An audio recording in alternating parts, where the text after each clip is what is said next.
Welcome back dear listeners. آج ہم ایک اور ناول شروع کرنے جا رہے ہیں جس کا نام ہے آتش عشق اور اس کی رائٹر ہیں واہبہ فاطمہ. چھوڑ دو مجھے باپا کے پاس جانا ہے. پلیز معاف کر دو مجھے، خدا کے لیے میر ہادی چھوڑ دو مجھے. فرعون مت بنو.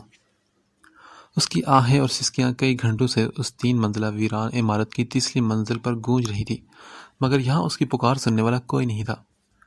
بس رانا میر ہادی کے دیو ہیکل آدمی تھے جو دروازے کے باہر چوکس کھڑے تھے. اس سے نیچے والے پورشن میں رانا میر ہادی اپنے شاہانہ بیڈ روم میں بلیک شلوار قمیض پہنے، مردانہ شال کندھوں پر ڈالے صوفے پر غرور سے بیٹھا لال انگار آنکھوں اور تنی ہوئی رگوں سے گھونٹ گھونٹ اپنے اندر حرام مشروب انڈیل رہا تھا، اور اوپر سے آنے والی آہوں سسکیوں کی آوازیں سن کر سکون حاصل کرنے کی ناکام سی کوشش بھی کر رہا تھا. اس کے دل و دماغ کی ضمیر کے ساتھ ایک جنگ چھڑی ہوئی تھی. اب دیکھنا یہ تھا کہ گھمنڈ اور سو کالڈ انا کی جیت ہونی تھی یا تھپک تھپک کر سلانے کی کوشش کرتے ضمیر کی. وہ جتنے سکون سے بیٹھا تھا اتنا ہی اس کے اندر غم و غصے اور اشتعال کا طوفان اٹھ تھا. جو وہ کرنے جا رہا تھا اس کے لیے شراب کا سہارا لینا اس کے لیے بہت ضروری تھا. تتلیوں کے موسم میں نوچنا گلابوں کا، دیکھ کر پرندوں کو باندھنا نشانوں کا. ریت اس نگر کی ہے اور جانے کب سے ہے، شہر کے یہ باشندے نفرتوں کو بو کر بھی انتظار کرتے ہیں کہ فصل ہو محبت کی. بھول کر حقیقت کو ڈھونڈنا سرابوں کا، ریت اس نگر کی ہے اور جانے کب سے ہے. اور آخر وہ مغرور گھمنڈی انا پرست شخص دھیمے مگر مغرور قدموں سے اٹھتا اوپر کی جانب چل دیا. سیڑھی چڑھ کر اس کمرے کی جانب بڑھا، کسی کو برباد کرنے، ایک بے بس لاچار اور کمزور سے وجود کو روننے کے لیے، ایک معصوم کلی کو مسلنے کے لیے وہ چلا تھا. دروازے کی نوب پر اس نے ہاتھ رکھا. اس کی روح کو کچوکا لگا، مگر انا اور غرور نے سینے سے سر پٹخا تو وہ سب بھلائے اندر داخل ہو گیا. سامنے ہی وہ بیڈ پر گھٹنوں میں سر دیے اسی طرح آہو زاری کرنے میں مصروف تھی. آہٹ پر جھٹکے سے سر اٹھا کر اپنے سامنے کھڑے اس فرعون شخص کو نفرت اور بے بسی کی ملی جلی کیفیت سے اس نے دیکھا تو وہ بولا، کیا تم جانتی ہو کہ تم یہاں کیوں لائی گئی ہو لویزا اقبال؟ تم کچھ بھی کرتی مگر پوری یونیورسٹی کے سامنے تمہیں رانا میر ہادی کو تھپڑ مار کر ذلیل نہیں کرنا چاہیے تھا. اور اب آج کی رات یہی ضلالت میں تمہارے مقدر میں لکھ دوں گا، ساری زندگی کے لیے. وہ ایک ایک لفظ چباتا، اتنا نشہ کرنے کے باوجود اپنے پاؤں پر کھڑا سامنے بیٹھے کمزور اور نازک وجود کو خونخوار نگاہوں سے گھور رہا تھا. اس کے تیکھے اور کڑوے لہجے اور بڑھتے قدموں نے لویزا کی جان لبوں پر لائی تھی. نہیں میر ہادی، تم ایسا کچھ نہیں کر سکتے میرے ساتھ، وہ چلائی، مگر میر ہادی نے ہاتھ بڑھا کر اس کا دوپٹہ نوچ کر دور اچھال کر اسے اس بات کا ثبوت دیا تھا کہ آج وہ کچھ بھی کر سکتا ہے. میں تمہیں برباد کر دوں گا لویزا اقبال، اور اپنی اس بربادی کی ذمہ دار تم خود ہوگی، سمجھی؟ وہ غصے سے بولا تو لویزا اپنی جگہ سے اٹھ کر جھٹکے سے میر ہادی کے قدموں میں گری تھی. اور اس سے تمہیں کیا ملے گا میر ہادی؟ صرف وقتی انا کی تسکین، یا اس وقت جو شیطان تمہارے سر پر سوار ہے اس کی تسکین؟ اس کے بعد کیا؟ ساری زندگی تم خود سے نگاہیں نہیں ملا پاؤ گے، کفارہ ادا کر پاؤ گے اس رات کا؟ اس رات میں کیے گئے گناہ کا کفارہ تم کبھی بھی ادا نہیں کر پاؤ گے میر ہادی. مجھے معاف کر دو، جانے دو مجھے. میں وعدہ کرتی ہوں کہ پوری یونیورسٹی کے سامنے ہی تم سے معافی مانگوں گی، کبھی تمہارے سامنے نہیں آؤں گی. میں وعدہ کرتی ہوں، پلیز مجھے جانے دو. لویزا کے گرم آنسو میر ہادی کے شفاف ٹھنڈے پاؤں پر گرے تھے. میر ہادی نے بے دردی سے اپنے لب کچلے. ہاں، اگر اس رات کو وہ ایک بے بس لاچار کی روح پر ظلم کی داستان لکھے گا، کسی کی معصومیت کو روندے گا، کسی کی پاکیزگی کو داغدار کرے گا، تو کہاں سے کرے گا کفارہ ادا؟ ساری زندگی ضمیر روح کو کچوکے لگائے گا، تا عمر کے لیے ایک گناہ کا بوجھ وہ اپنے کندھے پر لادے گا. نہیں، وہ ایسا نہیں کرے گا. تبھی جھٹکے سے بازو سے تھام کر اسے اپنے قدموں میں سے اٹھا کر اپنے روبرو کھڑا کیا تھا. لویزا اقبال، اس سے پہلے کہ میں تمہیں برباد کر دوں، دفع ہو جاؤ میری آنکھوں کے سامنے سے. وہ دانت پی کر غصے سے بولا اور اس کے سر پر اپنے کندھے سے اتار کر اپنی مردانہ شال اڑا دی. لویزا بے یقینی کے عالم میں اس سے دور ہوتی کھلی کھڑکی کے پاس جا لگی تھی. پھر وہ غصے سے دھاڑا، افضل میڈم کو ان کے گھر چھوڑ کر آؤ، ابھی اور اسی وقت، باعزت احترام کے ساتھ۔ وہ یہ بول کر اس کی جانب سے رخ پھیر گیا اور ہاتھ کمر پر باندھ لیے۔ لویزا ابھی بھی رو رہی تھی۔ تم کیا چاہتی ہو؟ کیا میرا ارادہ بدل جائے؟ وہ پھر سے دھاڑا، مگر لویزا تو جیسے بے یقینی کے عالم میں پتھر کی ہو چکی تھی۔ تبھی میر ہادی کا ایک آدمی بے تحاشا گھبراہٹ کے عالم میں اس کے کمرے کے دروازے تک آیا۔ چھوٹے سائیں، بہت بری خبر ہے، میڈم کے بابا نے بدنامی کے ڈر سے خودکشی کر لی ہے اور اب اس دنیا میں نہیں رہے۔ اور یہ خبر سنتے ہی میر ہادی کے سر پر آسمان گرے تھے، جیسے اس کے کان سائیں سائیں کرنے لگے تھے۔ لویزا پھٹی پھٹی نگاہوں سے اس شخص کی پیٹھ کو دیکھ رہی تھی جس نے اسے برباد کرنے سے تو نجات دے دی تھی، بچا لیا تھا اپنی درندگی اور وحشی پن سے اسے، مگر اس سے اس کی جینے کی وجہ ضرور چھین لی تھی۔ تو اب وہ زندہ رہ کر کیا کرے گی؟ کیا کوئی اعتبار کرے گا کہ وہ آدھا دن اور رات کے 11 بجے لوٹی اغوا شدہ لڑکی باعزت واپس لوٹی ہے؟ میر ہادی بھی وہیں جیسے پتھر کا بت بن چکا تھا۔ لویزا ایک قدم پیچھے ہٹی تھی، آنکھیں اس نے بند کی اور کھڑکی میں اس کا نازک کمزور وجود غائب ہو گیا۔ ایک دھماکے کی آواز پر میر ہادی نے پیچھے مڑ کر دیکھا تھا اور پھر وہ پاگل بنا کھڑکی تک آیا جہاں صرف لویزا کی شال تھی۔ کھڑکی کے نیچے فرسٹ فلور پر کھڑی اس کی سفید گاڑی پر پڑا وہ نازک وجود اپنے ارزاں خون میں لت پت اس کی قیمتی گاڑی کو بھی خون آلود کر چکا تھا۔ گاڑی کے ڈور اور ونڈوز کے شیشے چھناکے سے ٹوٹ کر ارد گرد بکھرے پڑے تھے۔ لویزا اقبال اب خاموش تھی، بہت خاموش۔ اپنے تھپڑ کی قیمت اپنی جان دے کے وہ چکا چکی تھی شاید۔ میر ہادی دیوانوں کی طرح دو دو تین تین سیڑھیاں پھلانگ کر نیچے آیا تھا۔ لویزا!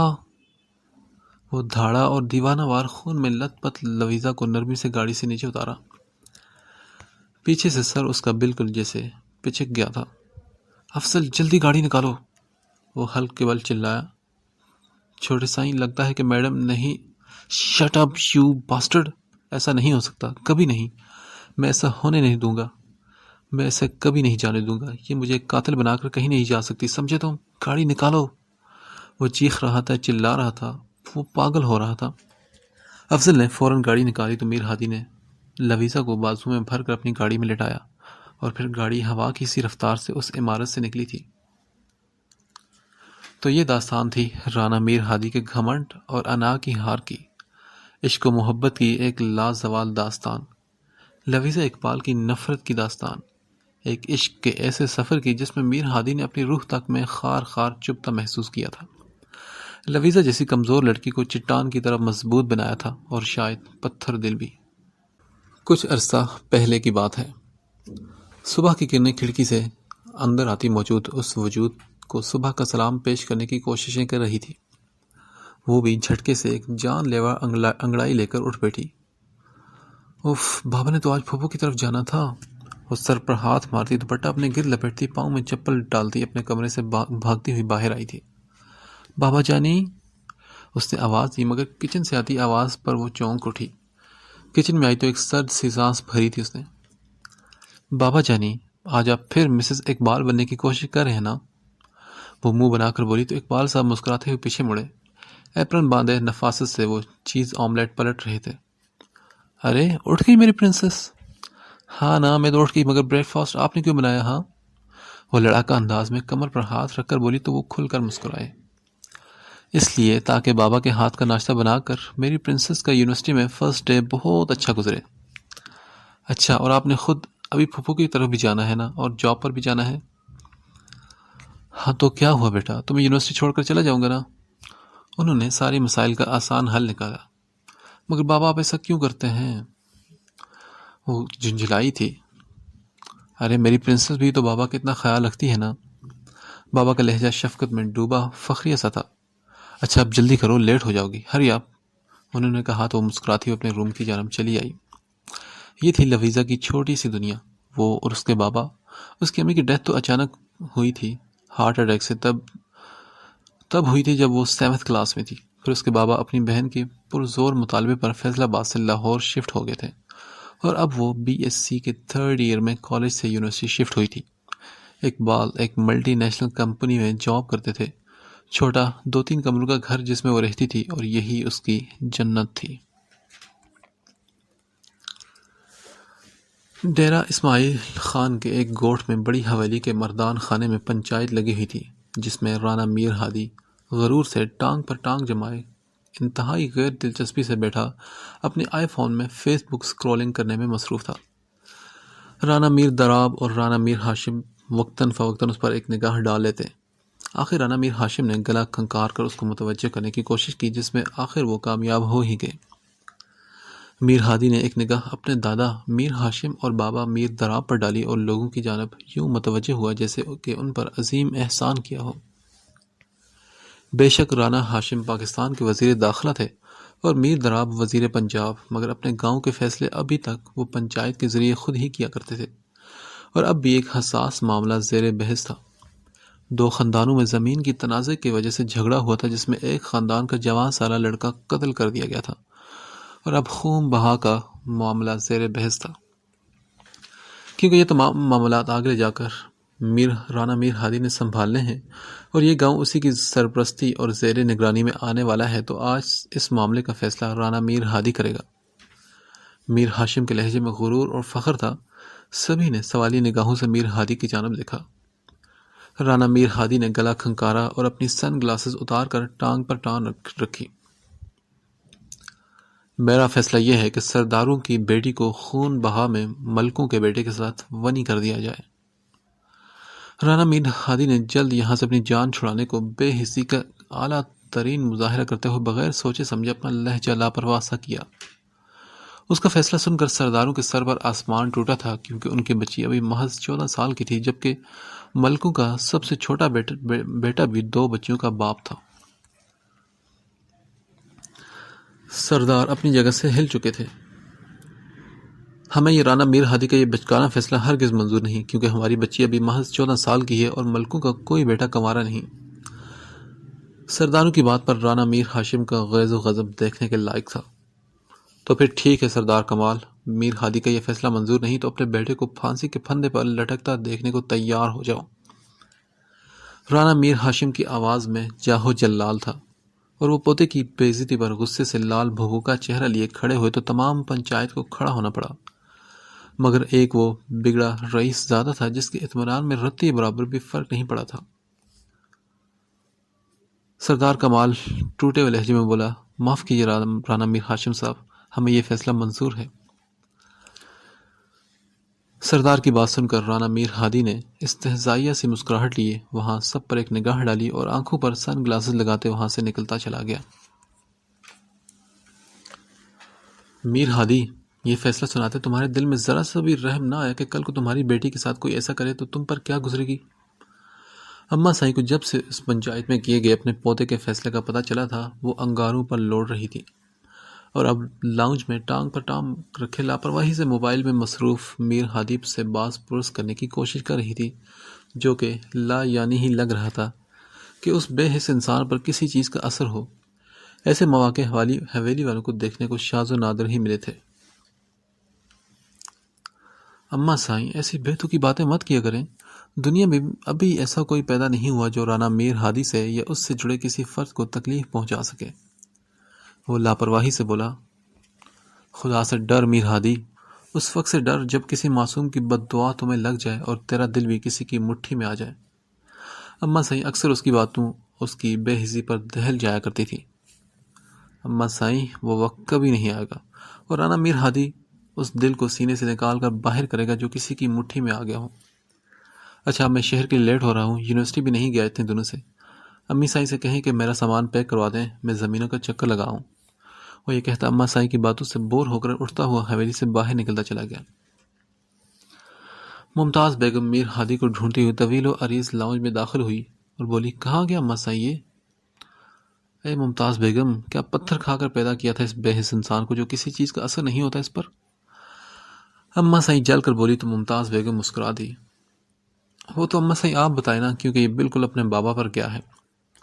ممتاز بیگم نے بھی مسکرا کر کہا تو اماں سائیں لاجواب سی ہوگی، ہاں یہ تو ہے، زمینوں پر گئے ہیں چھوٹے سائیں جی۔ اماں جی کو پھر کچھ یاد آیا، ہاں وہ بول کر گیا ہے کہ پیکنگ کروا دو، شہر جانا اس نے۔ اماں سائیں نے کہا تو ممتاز بیگم اداس ہوگی اور سر ہلاتی بختاور کے کمرے کی جانب چلی گئی۔ لویزا یونیورسٹی کے گیٹ کے سامنے بائک سے اتری تو کنفیوز ہی تھی، حالانکہ اپنے بابا کے ساتھ کل آ کر اپنا ڈپارٹمنٹ دیکھ چکی تھی اور تمام ضروری انفارمیشن بھی لے چکی تھی۔ میری گڑیا کیا ہوا؟ کچھ کنفیوز لگ رہی ہو تم۔ کیا بابا کلاس میں چھوڑ کر آئے تمہیں؟ اقبال صاحب نے پوچھا تو اس نے مسکین سی شکل بنا کر بابا کی طرف دیکھا، جس کا مطلب تھا ہاں، مگر میں لویزا اقبال سے اتنی بزدلی کی توقع ہرگز نہیں کر سکتا۔ میں نے لویزا کو اتنا مضبوط بنایا ہے کہ اب اگر میری گڑیا نے مجھے خوف زدہ ہو کر مایوس کیا تو مجھے بہت دکھ ہوگا۔ اقبال صاحب نے اس کا حوصلہ بڑھایا تو وہ شرمندہ سی ہوگی، اور اب اس کا کانفیڈنس لیول بہت ہائی ہو چکا تھا۔ سو مسکرا کر اس نے بابا کو وش کیا اور ہاتھ ہلاتے یونیورسٹی کا گیٹ پار کر گئی۔ اندر آ کر سب سے پہلے اسے اپنی پاگل بیسٹ دوست اجالا ندیم کو ڈھونڈنا تھا، جو اس سے پہلے یہاں آ چکی تھی۔ اسے کال ملائی لیکن ریسیو نہیں کی گئی۔ وہ آگے بڑھی، کافی بھیڑ بھاڑ تھی۔ اسٹوڈنٹس گروپ کی صورت میں گراؤنڈ میں کھڑے خوش گپیوں میں مصروف تھے۔ وہ تیز تیز قدم اٹھاتی اپنے ڈپارٹمنٹ کی جانب بڑھ رہی تھی جب ایک چٹان، یا یوں کہنا چاہیے کہ اپنی بدقسمتی سے ٹکرائی۔ بلیک شاندار BMW کے پہیے چرچرائے تھے اور گاڑی یونیورسٹی کی پارکنگ میں رکی تھی۔ میر ہادی کے خاص آدمی افضل نے تیزی سے گاڑی سے اتر کر میر ہادی کے لیے گاڑی کا دروازہ کھولا تھا۔ رانا میر ہادی بڑے غرور اور خراب موڈ کے ساتھ گاڑی سے اترا تھا۔ جانے کیوں جب سے وہ پنچایت والا فیصلہ اس نے لیا تھا، عجیب سی بے چینی سی تھی اسے، مگر ہمیشہ کی طرح بے حسی سے کام چلاتے ہوئے اس نے کام لپیٹ لیے کہ وہ دل اور ضمیر کی ذرا کم ہی سنتا تھا۔ ڈارک چاکلیٹ 2 پیس میں مردانہ وجاہت کا شاہکار، اونچا لمبا قد، سیاہ ذہانت سے بھرپور مغرور آنکھیں سن گلاسز کے پیچھے چھپی ہوئی تھی۔ ماتھے پر تیوری لیے وہ آگے بڑھا۔ وہ ایگریکلچر میں ماسٹرز کر رہا تھا اور اب فائنل ایئر میں تھا۔ اس کی نگاہیں اپنے بہترین اور بچپن کے دوست آلیان مرزا کو ڈھونڈتی چاروں طرف اٹھی تھی، مگر وہ کہیں نہیں دکھا تو ابھی وہ فون پاکٹ میں سے نکال کر نمبر ڈائل کرنا ہی والا تھا جب سامنے سے آتے کسی نرم و گداز وجود سے ٹکرایا تھا۔ اف! ایک نسوانی باریک سی آواز بھی ساتھ سنائی دی تھی۔ جھٹپٹا کر اس نے سامنے دیکھا تو پنک فراک میں پنک دوپٹے کو حجاب سٹائل میں لیے کندھوں پر شال گرائے وہ سرخ اور سفید گلابی سی لڑکی اپنا ماتھا سہلا کر بک سمیٹ رہی تھی۔ اس تصادم میں رانا میر ہادی کا مہنگا ترین آئی فون زمین پر گر کر چکنا چور ہو چکا تھا، اور گری ہوئی ٹوٹی چیز اٹھانا اس کی شان کے خلاف تھا۔ سو اسے غصہ تو بہت آیا، مگر حسب عادت اگنور کر کے وہ آگے بڑھنے والا ہی تھا جب وہ بولی، اندھے ہیں کیا مسٹر؟ نظر نہیں آتا آپ کو؟ لویزا جو اپنے ڈپارٹمنٹ کی جانب جا رہی تھی، اچانک ہوئے اس تصادم پر اس کی آنکھوں کے آگے دنیا گھوم گئی تھی۔ اسے دن میں ہی چاند تارے نظر آ گئے تھے۔ اس کے باوجود سامنے والا شخص بجائے معافی مانگنے کے یوں ہی بدتمیزوں کی طرح منہ اٹھا کر جانے لگا تو اس کا پارا ہائی ہوا تھا۔ کاش کہ وہ یہ جان پاتی کہ وہ کس سے معافی کی امید لگا رہی تھی۔ ایکسکیوز می، کیا آپ نے مجھ سے کچھ کہا؟ رانا میر ہادی، جس کا موڈ پہلے ہی آف تھا، اوپر سے اس پاگل لڑکی کی وجہ سے موبائل بھی شہید ہو چکا تھا اس کا، وہ غصے سے بولا، نہیں، میں نے آپ کے فرشتوں کو بولا ہے۔ دیکھنے کے ساتھ ساتھ لگتا ہے کہ آپ کو سنائی بھی نہیں دیتا۔ اب وہ اس کے سامنے کھڑے نہایت ناگواری سے بولی تھی، محترمہ ہوش میں تو ہو آپ؟ جانتی ہو کس سے بحث کر رہی ہو؟ اوقات میں ہو اپنی یہاں۔ رانا میر ہادی کا دماغ وہ پوری طرح گھما چکی تھی، تبھی وہ غصے سے بولا۔ آس پاس کھڑے بے شمار اسٹوڈنٹس اب اکٹھا ہونے لگے تھے اور شاید وہ یہ تماشا انجوائے کرنے لگے تھے۔ لویزا کا چہرہ بھی بے عزتی کے احساس سے سرخ پڑ گیا تھا۔ پھر وہ بولی، مجھے اپنی اوقات پتہ ہے مسٹر، آپ اپنی فکر کریں، جو بجائے سوری بولنے کے بحث کر کے اپنی اوقات بتا رہے ہیں۔ اب کی بار اس کا لہجہ بھی کڑوا ہوا تھا۔ ریئلی؟ جانتی ہو اس ٹکر میں میرا فون گر کر ٹوٹ گیا ہے، جس کی قیمت تم سے تو کئی گنا زیادہ ہوگی، تو سوری کا تو سوال ہی پیدا نہیں ہوتا۔ رانا میر ہادی کا لہجہ سنگین حد تک آمیز تھا۔ لویزا کا دل کیا کہ اس بگڑے رئیس زادے کا منہ نوچ لے۔ بے عزتی کے احساس کے بعد لویزا کا دل کیا کہ سامنے والے بدتمیز ڈھیٹ انسان کو وہ شوٹ کر دے۔ شٹ اپ یو گھٹیا انسان! سچ بات ہے کہ دولت سے مہنگی چیزیں تو خریدی جا سکتی ہیں، مگر علم اور ادب نہیں۔ جاہل انسان نے ہر صورت جاہل ہی رہنا ہوتا ہے، اور تم اسی کیٹیگری کے ہو مسٹر جاہل۔ شٹ اپ یو پاگل لڑکی! جانتی ہو کہ رانا میر ہادی سے الجھنا تمہیں کتنا مہنگا پڑ سکتا ہے؟ جواباً وہ بھی غصے سے دھاڑا تھا۔ رانا میر ہادی نے اس کو اس کی قیمت بتائی تھی تو سامنے سے آئینہ بھی دیکھنے کو ملا تھا۔ میر ہادی کا چہرہ غصے اور اشتعال سے لال سرخ ہو چکا تھا، مگر اس سے پہلے کہ کچھ اور غضب ہو جاتا، لویزا کی دوست اجالا بھیڑ میں سے نکل کر وہاں آئی تھی۔ لویزا کا بازو بری طرح دبوچ کر اس کو چپ رہنے کا اس نے اشارہ کیا تھا اور بولی، مسٹر ہادی پلیز معاف کیجیے گا، یہ نہیں جانتی آپ کو یقیناً یہ سب کسی مس انڈرسٹینڈنگ کا نتیجہ ہے۔ ایکسکیوز می اجالا، تم یہ کیا کہہ رہی ہو؟ لویزا نے اس غصے سے پوچھا، مگر وہ اسے گھسیٹتی ہوئی بھیڑ میں سے لے کر باہر نکل گئی تھی۔ اجالا نے اپنے ڈپارٹمنٹ میں اپنی کلاس میں آ کر ہی سانس لی تھی۔ اجالا، ہاؤ ڈیئر یو، غلطی اس گھٹیا چیپ انسان کی تھی اور تم معافی مانگ کر کیوں آئی؟ لویزا کا دل کیا کہ اپنے بال نوچ لے اجالا کی اس حرکت پر، تو وہ بولی، shut up Louisa Iqbal, just shut up, تمہارا دماغ خراب ہو گیا لویزا، پوری یونیورسٹی میں تمہیں جھگڑا کرنے کو بس ایک رانا میر ہادی ہی ملا تھا۔ جانتی بھی ہو کہ وہ کون ہے، اس کا بیک گراؤنڈ، ہسٹری، جغرافی؟ مجھے یقین ہے کہ اگر جانتی تو اس سے الجھنے سے پہلے 100 بار سوچتی۔ اجالا کے لہجے میں کچھ تھا کہ وہ اچانک خاموش ہوئی تھی اور سوالی نگاہوں سے اسے دیکھا۔ اجالا اسے بٹھا کر پانی لینے چلی گئی تھی۔ کچھ دیر بعد واپس آئی تو اس کے ہاتھ میں پانی کی بوتل تھی۔ یہ لو پیو۔ اجالا نے بوتل آگے بڑھائی تو کافی سارا پانی وہ ایک ہی سانس میں پی گئی۔ جلتے پھنکتے کلیجے کو ذرا سی ٹھنڈک پہنچی تھی۔ اس کے تنے ہوئے اعصاب ڈھیلے پڑے تھے تو اسے ریئلائز ہوا کہ وہ پوری یونیورسٹی کو تماشا دکھا کر آئی ہے۔ پھر اس نے اپنا سر پکڑا۔ لویزا، بہت بڑی غلطی کر دی تم نے یار، اس سے الجھ کرنا، کیونکہ وہ رانا میر ہادی ہے۔ ہمارے تمہارے جیسی سینکڑوں لڑکیاں روز اس کے آگے پیچھے گھومتی ہیں۔ اس کا شمار ان لوگوں میں ہوتا ہے جو منہ میں سونے کا چمچ لے کر پیدا ہوتے ہیں۔ اس کے دادا وزیر داخلہ، باپ منسٹر آف پنجاب اور جانے کون کون سے منسٹر ہیں پورے خاندان میں۔ اجالا سے تفصیلات بتاتی چلی گئی جبکہ وہ خالی خالی نگاہوں سے زمین کو گھورتی رہی۔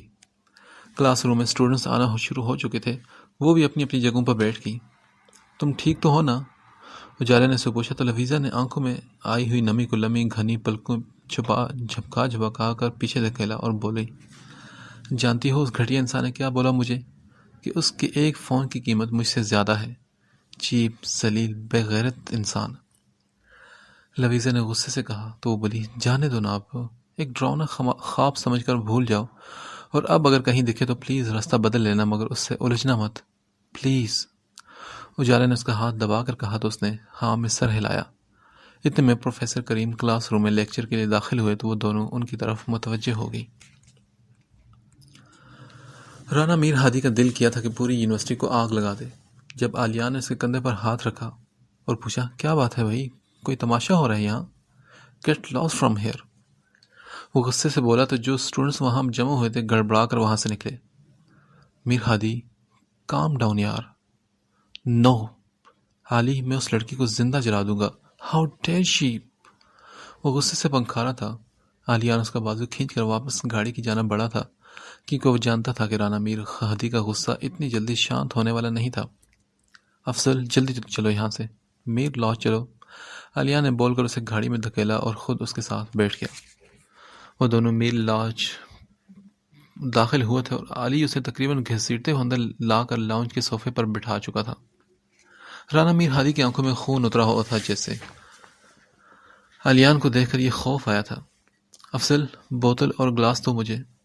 وہ دھاڑا اور اپنے بالوں میں ہاتھ پھیر کر خود کو شانت کرنے کی کوشش کی۔ جو حکم چھوٹے سائیں۔ میر ہادی پلیز یار، اس وقت پیو گے تم؟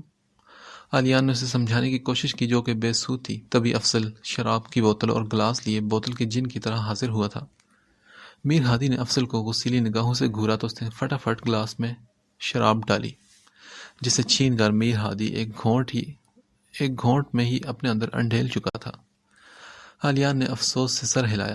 وہ جانتی نہیں کہ کس سے الجھی ہے، وہ پچھتائے گی علی، وہ مجھے جاہل بول رہی تھی۔ رانا میر ہادی کو؟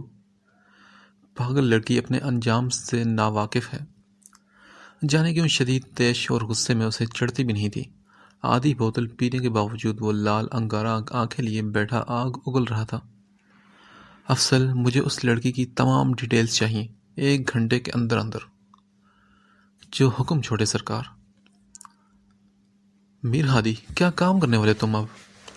علی نے سنجیدگی سے پوچھا تو بولا، ابھی تو کچھ نہیں، مگر جاننا چاہتا ہوں کہ کون سے ہوم منسٹر کی بیٹی ہے جو اس میں اتنی اکڑ ہے کہ رانا میر ہادی سے الجھنے کی ہمت ہے اس میں۔ اس کا لہجہ اب بھی سرسراتا ہوا سا تھا، جبکہ افضل اس کا حکم سننے کے بعد پھر گدے کے سر سے سینگ کی طرح غائب ہو چکا تھا۔ جانے بھی دو میر ہادی، وہ اس لیے تم سے الجھی کہ تمہیں جانتی نہیں ہوگی یقیناً، نہیں تو اتنی بڑی حماقت کبھی نہ کرتی۔ علی نے کوشش کی کہ اسے شانت کرے۔ یہ بھی ہے، مگر دیکھ لینا علی، وہ پچھتائے گی ضرور مجھ سے الجھ کر۔ رانا میر ہادی نے صوفے کی بیک سے ٹیک لگائی اور آنکھیں بند کر لی۔ وہ اس وقت رات کا کھانا بنانے کچن میں گھسی ہوئی تھی۔ کھانے پر پھپھو اور ظفر بھائی جو پھپھو کے بیٹے تھے آنے والے تھے، سو کھانے پر ذرا اہتمام کیا تھا اس نے۔ اس کے بابا اقبال صاحب اپنے کمرے میں تھے جب دروازے پر دستک ہوئی۔ وہ بھاگ کر دروازے تک گئی اور پوچھا، کون؟ ارے میں ہوں بیٹا، ممتاز بیگم۔ پھپھو کی میٹھی آواز پر اس نے فوراً دروازہ کھولا اور ان کی کھلی باہوں میں سما گئی۔ پھپھو نے بھی چٹا چٹ اس کا منہ چوم ڈالا۔ کیسی ہے میری بچی؟ میں بالکل ٹھیک۔ ظفر بھائی آپ کیسے ہیں؟ وہ جو گہری نگاہوں سے اس سرخ و سفید گڑیا کو دیکھے جا رہا تھا اس کی بات پر گڑبڑا کر بولا، بالکل ٹھیک، تم سناؤ لویزا کیسی ہو؟ میں بھی ٹھیک ہوں بھائی۔ وہ باتیں کرتے ہوئے لاؤنج میں پہنچ چکے تھے۔ وہ مسلسل مسکرائی جا رہی تھی اور کوئی بہت ہی پرشوق نگاہوں سے اس کی یہ مسکان دیکھ رہا تھا۔ آپ لوگ بابا کے پاس جائیں، کھانا بس تیار ہے، روٹی ڈالی رہتی ہے، لویزا مسکرا کر بولی۔ پھر وہ اندر چلے گئے تو لویزا نے روٹی ڈال کر کھانا لگا لیا۔ جانے کیوں مگر وہ آج کھوئی کھوئی سی تھی۔ اندر ممتاز بیگم اپنے بھائی سے راز و نیاز میں مصروف تھی اور کہہ رہی تھی، بھائی لویزا کو میری بیٹی بنا دینا، میری جھولی میں ڈال کر۔ ممتاز بیگم نے کہا تو وہ سر جھکائے بیٹھا تھا۔ دل کی دھڑکن بے ترتیب ہوئی۔ ممتاز، میں کوئی بھی فیصلہ لویزا کی مرضی کے بغیر نہیں کروں گا۔ میں جانتا ہوں اسے کوئی اعتراض نہیں، مگر میں پھر بھی اس کی مرضی جاننا چاہوں گا۔ اقبال صاحب نے سہولت سے کہا تو ممتاز بیگم مسکراتی اور بولی، ہاں کیوں نہیں۔ اتنے میں لویزا نے اچانک دروازے سے جھانک کر کہا، کھانا تیار ہے، آ جائیں سب۔ اس کے پکار پر وہ سب کھانے کی ٹیبل تک اٹھ آئے تھے۔ لویزا کھانے پر اپنی پلیٹ پر جھکی کھوئی کھوئی سی تھی۔ اس کی خاموشی اقبال صاحب نے بھی بہت محسوس کی تھی۔ کیا بات ہے بابا کی ڈول، آج خاموش اور سیڈ سی ہے؟ انہوں نے پوچھا تو وہ گڑبڑا گئی اور بولی، نہیں تو بابا، میں بالکل ٹھیک ہوں۔ وہ مسکرا کر بولی، آج کی ہوئی تماشے کی سوچ کو بھاڑ میں جھونکا اور ادھر ادھر کی باتیں کر کے پھر اپنے بابا اور پھپھو کی چہکتی ہوئی بلبل بن گئی۔ اقبال اور ممتاز بیگم نے جاں نثار کرنے والی نگاہوں سے اسے دیکھا۔ کھانے کے بعد چائے کا دور چلا اور وہ گئے رات تک خوش گپی میں مصروف رہے۔ پھر وہ کچن میں تھی جب ظفر اس کے پیچھے آیا اور پوچھا، کیسا دن گزرا یونی کا پہلا دن؟ وہ سینے پر ہاتھ باندھے ایک گہری نگاہ اس پر ڈال کر دوسری جانب دیکھنے لگا تھا۔ بہت اچھا ظفر بھائی، آپ بتائیں آپ کی شاپ کیسی چل رہی ہے؟ کبھی کوئی لڑکی بھی پرفیوم لینے آئی ہے شاپ پر؟ اور شادی کب کریں گے آپ؟ لویزا کا لہجہ شرارتی سا تھا۔ ظفر جس کی پرفیومز کی شاپ تھی سن کر مسکرایا اور بولا، نہیں کوئی نہیں آئی، مگر اب تم ضرور آنا۔ وہ بول کر اسے اپنی نگاہوں میں کے حصار میں جکڑتا وہاں سے بمشکل ہی نکلا۔ اس کے گہرے لہجے پر لویزا نے ناسمجھی والے انداز میں اس کی پیٹھ کو دیکھا تھا۔ ممتاز اور ظفر واپس چلے گئے تھے۔ وہ کچن سے برتن سمیٹ کر اندر آئی تو جب بابا کو اپنا منتظر پایا، بابا کیا بات ہے، آپ سوئے نہیں ابھی تک؟ بیٹا ادھر آؤ، مجھے تم سے کچھ ضروری بات کرنی ہے۔ جی بابا کہیے نا، کیا بات ہے؟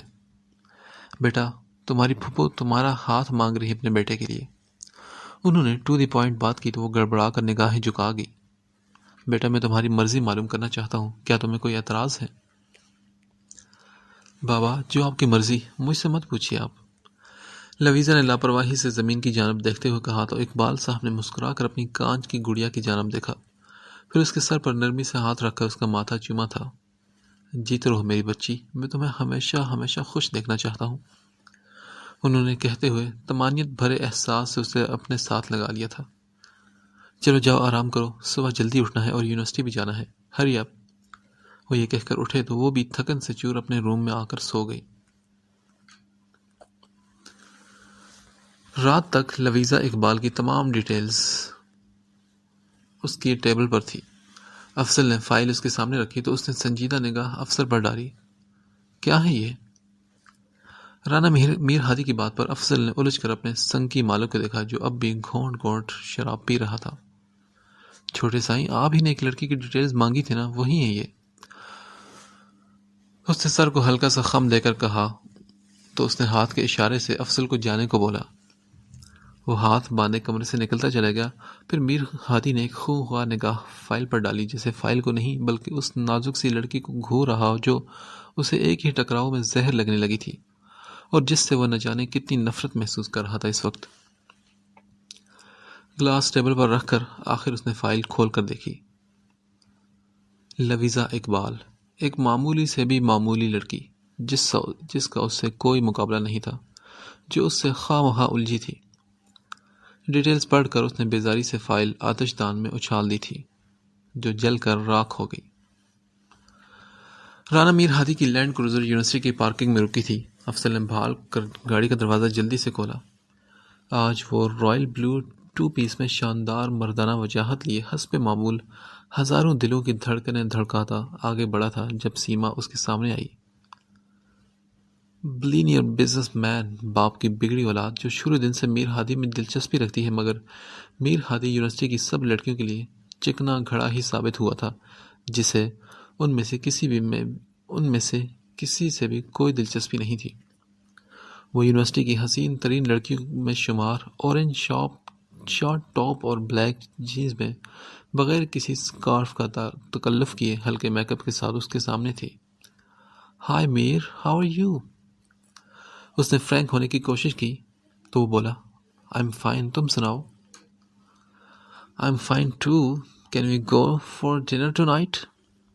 وہ ڈائریکٹ اپنے مطلب کی بات پر آئی۔ نو، ہو سکتا ہے کہ مجھے آج رات گاؤں جانا پڑے، میں بہت بزی ہوں۔ میر ہادی کا لہجہ پختہ سا تھا۔ سیما کا منہ لٹک گیا، مگر اس کے پیچھے اور ساتھ ساتھ چلنے سے وہ پھر بھی باز نہیں آئی تھی۔ وہ یونیورسٹی کے طویل ترین کوریڈور سے گزر رہا تھا جب سامنے سے وہ سی گرین فراک پاجامے میں وائٹ حجاب سٹائل دوپٹے میں شفاف و معصوم چہرہ لیے اس کی جانب آتی دکھائی دی۔ اس کی چال میں آج واضح طور پر دھیما پن آیا تھا، جو کہ ساتھ چلتی سیما بھی محسوس کر کے اپنی جگہ حیران ہوئی تھی۔ لویزا اقبال، جو کوریڈور سے اپنی کلاس کی جانب جا رہی تھی، اپنی فائل سے نگاہ سامنے اٹھی تو یوں لگا جیسے حلق میں کڑوے بادام گھل گئے ہوں۔ سامنے سے ہی وہ گھمنڈی، انتہائی بد دماغ اور بدتمیز شخص آتا دکھائی دیا تھا اسے۔ تبھی بالکل اچانک لویزا نے اپنا راستہ بدلا تھا اور سامنے آتی آتی گراؤنڈ کی جانب مڑ گئی تھی۔ اس کی اس حرکت پر میر ہادی بری طرح چونک اٹھا تھا اور اس کے ماتھے پر بے شمار بل آئے تھے۔ توجہ حاصل کرنے کا سستا اور گھٹیا ترین حربہ ہے یہ۔ وہ دل ہی دل میں سخت تل ملاتے ہوئے بندایا تھا۔ آج تک کسی لڑکی نے اسے اگنور نہیں کیا تھا، کجا کے اسے دیکھ کر اپنا راستہ ہی بدل لے۔ تبھی تو دل میں سخت قسم کا جھنجھلایا تھا اور پھر پیر پٹکتا وہ اپنی کلاس کی جانب گیا۔ سیما نے غور سے اس لڑکی کی پیٹھ کی جانب دیکھا تھا، مگر یہ رانا میر ہادی کی خام خیالی ہی رہی کہ وہ توجہ حاصل کرنے کو یہ حربے آزما رہی ہے اور اسے اگنور کر رہی ہے۔ آج پورا 1 مہینہ ہو چکا تھا اس تماشے کو، حتیٰ کہ یہ بات علی اور اس کے قریبی جاننے والے بھی نوٹ کر چکے تھے کہ وہ جہاں بھی اس سے ٹکراتی اسے دیکھ کر اپنا راستہ بدل لیتی تھی، اور میر ہادی جیسے گھمنڈی، مغرور اور انا پرست شخص کو اپنی وہ بے عزتی محسوس ہوتی کہ اب اس کا برداشت، غصہ عنقریب چھلکنے ہی والا تھا۔ وہ دونوں لائبریری میں بیٹھی ضروری نوٹس ریڈ کر رہی تھی جب اجالا کو جانے کیا دورہ پڑا جو اس کا پین اچانک چھین لیا۔ بس لویزا، میں تم سے اور نہیں چھپا سکتی، ایکچولی مجھے تمہیں کسی سے ملوانا ہے۔ کس سے؟ یار، آئی ایم ان لو، اور عنقریب ہماری ڈائریکٹ شادی بھی ہونے والی ہے۔ اجالا نے ایک ہی سانس میں بول ڈالا تو لویزا پہلے حیرت سے اسے دیکھنے لگی، پھر سمجھ آنے پر اپنی بک سے اس کے پہلے جی بھر کر درگت بنائی۔ یو چیٹر، کاک، بدتمیز، کمینی کہیں گی، تمہاری ہمت کیسی ہوئی کہ مجھ سے اتنی بڑی بات چھپانے کی؟ ہاؤ ڈیئر یو بغیرت دوست! لویزا نے جذبات میں آ کر اردو انگلش مکس کر کے اسے گالیاں دی تو اجالا ہنس ہنس کر لوٹ پوٹ ہو گئی، مگر آلیان مرزا کو اپنی جانب آتا دیکھ کر وہ سیدھی ہو کر بیٹھ گئی۔ ذرا تمیز سے، وہ دیکھے وہ آ گئے، اجالا نے کہا تو لویزا نے مڑ کر پیچھے دیکھا تو ایک سوبر سا شخص اپنی جانب آتا دکھائی دیا جو اجالا کو نگاہوں میں فوکس کیے جذبے لٹاتی نگاہوں سے اسے ہی دیکھ رہا تھا۔ آئیے علی، ان سے ملیے، یہ ہے میری بچپن کے بہترین دوست لویزا اقبال۔ اور لویزا، یہ ہیں عالیان مرزا، میرے ہونے والے ہسبینڈ۔ اجالے نے تعارف کروایا۔ السلام علیکم۔ لویزا نے پیاری سی مسکان لیے دھیمے لہجے میں اسے سلام کیا تو علی نے بے طرح چونک کر اس لڑکی کو دیکھا جو اس کے دوست کے سر پر دشمن بن کر دن رات سوار تھی۔ وعلیکم السلام، کیسے ہیں آپ؟ وہ مسکرا بھی نہ سکا تھا اسے سلام کا جواب دیتے۔ میں ٹھیک، آپ سنائیں؟ لویزا نے کہا اور اجالا کو اس نے گھورا تھا۔ علی بیٹھے نا، آپ کھڑے کیوں ہیں؟ اجالا نے گڑبڑا کر کہا تو وہ پھیکا سا مسکرایا۔ ابھی تو میں چلتا ہوں جانے علی، ضروری کام ہے، پھر ملیں گے۔ ابھی تو تم نے کہا تھا کہ اپنی دوست سے ملوانا ہے تو چلا آیا، مگر ابھی تھوڑا بزی ہوں نا، اس نے نرمی سے کہا تو اجالا نے اسے اجازت دے دی۔ اوکے، اپنا خیال رکھنا اور آپ بھی، اچھی لڑکی، وہ مسکرا کر کہتا وہاں سے نکلتا چلا گیا اور سوچا کہ اگر میر ہادی کو پتہ چلے کہ اجالا کی بیسٹ فرینڈ اس کی سب سے بڑی دشمن ہے تو وہ تو میرا بھی پتہ کاٹ دے گا۔ لا حول ولا قوہ۔ اس نے دل ہی دل میں پناہ مانگی اور پیچھے مڑ کر دیکھا جہاں وہ دونوں ایک دوسرے کے ساتھ نوک جھوک میں مصروف تھی، اور اس نے دعا مانگی کہ رانا میر ہادی کو کبھی بھی یہ بات پتہ نہ چلے۔ وہ اس وقت یونیورسٹی کے آف کے ٹائم باہر گراؤنڈ سے چل کر گیٹ کی جانب آ رہی تھی۔ ریڈ کرتی، وائٹ گھیرے دار شلوار پہنے، وائٹ دوپٹے کو سر پر لیے اور بلیک شال کندھوں پر اوڑھ رکھی تھی اس نے، جس میں سرخ اور سفید رنگت اس کی دمک رہی تھی۔ میر ہادی بلیک پینٹ شرٹ پہنے، سن گلاسز لگائے، اپنی لینڈ کروزر کے ساتھ ٹیگ لگا کر کھڑا علی کا ویٹ کر رہا تھا جب سامنے سے وہ آتی دکھائی دی، اور آج اتفاق سے اسے اس کے پاس سے گزر کر جانا تھا۔ تبھی لویزا نے جان بوجھ کر اپنی فائل میں سے کوئی نادیدہ چیز تلاشنی شروع کر دی۔ وہ اس کے پاس سے ہو کر گزر گئی تو میر ہادی کو تو آگ ہی لگی تھی۔ ہے یو ایلو ویرا، کیا اسٹوپڈ سا نام ہے تمہارا؟ ہاں، لسن ٹو می۔ میر ہادی نے دانت پیس کر اسے وہ روکا تھا۔ وہ فوراً رکی، مگر پھر اس نے قدم آگے بڑھا لیے۔ ہے سنو، بہری ہو کیا تم؟ وہ غصے سے بولا تو لویزا نے پھر اگنور کر کے جانا چاہا، مگر اب کی بار وہ دھڑلے سے اس کے سامنے آیا تھا۔ لویزا نے جھٹکے سے اپنا سر اٹھایا تو بولا، یو ایڈیٹ، سنائی نہیں دیتا کیا؟ میں تم سے مخاطب ہوں۔ رانا میر ہادی نے گلاسز اتار کر اس کی آنکھوں میں گھورتے ہوئے کہا تو وہ بولی، میرا نام ایلو ویرا نہیں بلکہ لویزا اقبال ہے۔ یو نو وٹ، جس دن تم نے مجھ سے جھگڑا کر کے دشمنی مول لی تھی نا لویزا، اس دن تم مجھے جانتی نہیں تھی۔ پوچھنا یہ تھا کہ کیا تم مجھے اب جانتی ہو؟